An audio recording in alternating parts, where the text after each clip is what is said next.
नमस्कार, स्वागत है आपका आपकी खबर में।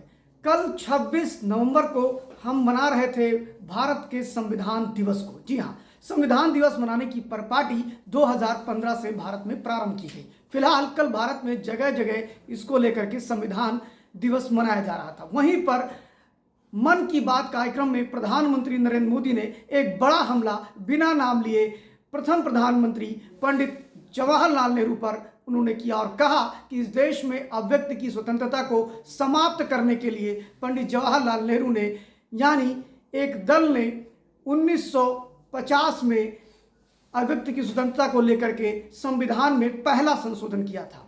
आपको बता दें कि ये पहला संशोधन लगभग 8 से 9 अनुच्छेद में परिवर्तन करके किया।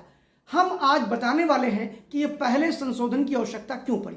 वह भी तब जब देश में कोई भी पहला आम चुनाव नहीं हुआ था, यानी जनता द्वारा चुनी गई सरकार नहीं थी, बल्कि उस समय अंतरिम सरकार भारत के अंदर चल रही थी।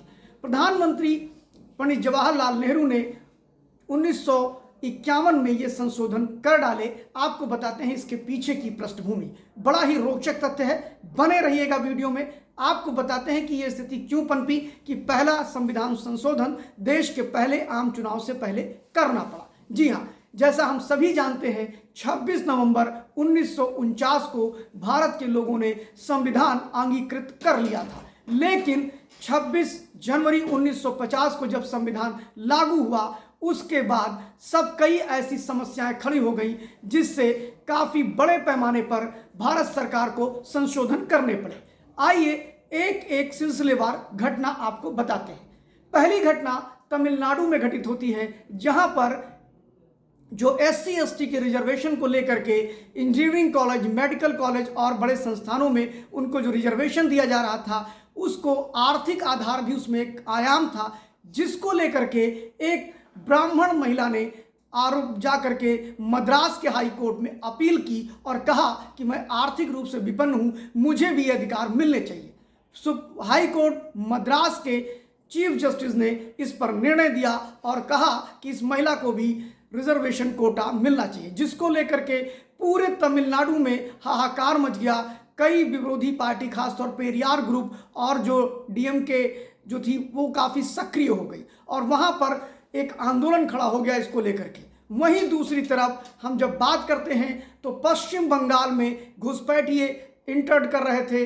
वहीं दूसरी तरफ आप देख रहे होंगे कि जब भारत देश आज़ाद हुआ तो उस समय हिंदू मुस्लिम के राइट्स अपने चरम पर थे। 1950 तक भारत में आने वाले हिंदू रिफ्यूजी अपनी जब दास्तान कहते थे तो लोग दांतों तले उंगली दबा ले रहे थे।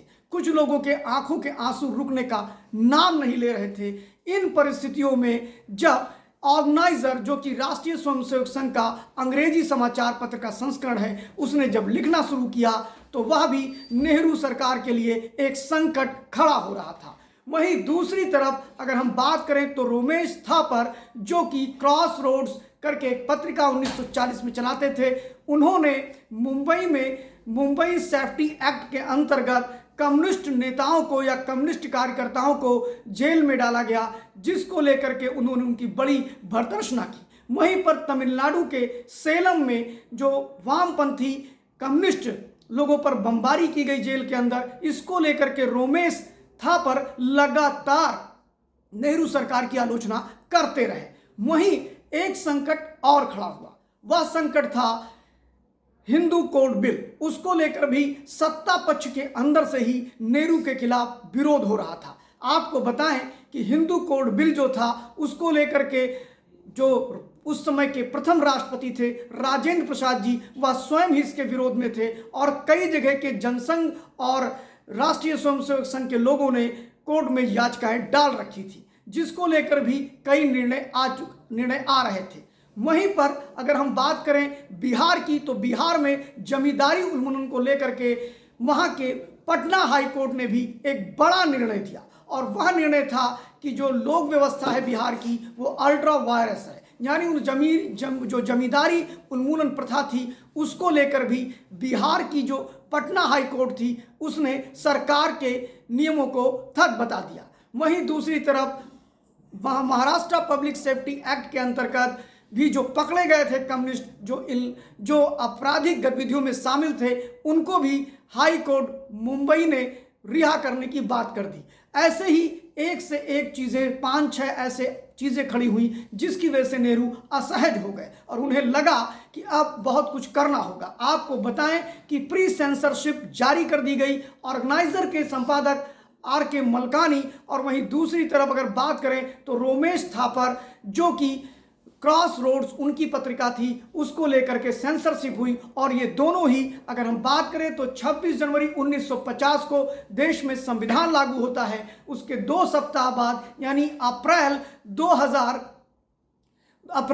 1950 में इसको लेकर के ये कोर्ट पहुंच जाते हैं, दोनों ही, R.K. मलकानी और रोमेश थापर। और सुप्रीम कोर्ट इन दोनों के पक्ष में निर्णय देता है, क्योंकि उस समय जो संवैधानिक प्रावधान थे उसके अंतर्गत कोई भी व्यक्ति हिंसा, आक्रमण, अपराध का समर्थन कर सकता है। इसे अभिव्यक्ति की स्वतंत्रता कहा गया था। फिलहाल जब संसद में इस पे जम के बहस होती है तो वहीं श्यामा प्रसाद मुखर्जी, जो भारतीय जनता पार्टी बाद में उन्होंने बनाई यानी जनसंघ बनाया, वो आज भारतीय जनता पार्टी के रूप में है, वह उस समय कांग्रेस के मंत्री थे। उन्होंने सदन के अंदर जब पहला संविधान संशोधन आया तो विरोधी पक्ष का विरोध लगाए गए आरोपों का बचाव किया और कहा देश को बचाने के लिए यह संशोधन करना होगा। फिलहाल उसके बाद से ही 124A को जोड़ा गया। आपको बता दें कि लगभग अनुच्छेद 15, 19, 83, 87, 372, 371 ऐसे कुल मिला के 9 अनुच्छेद में परिवर्तन करना पड़ा।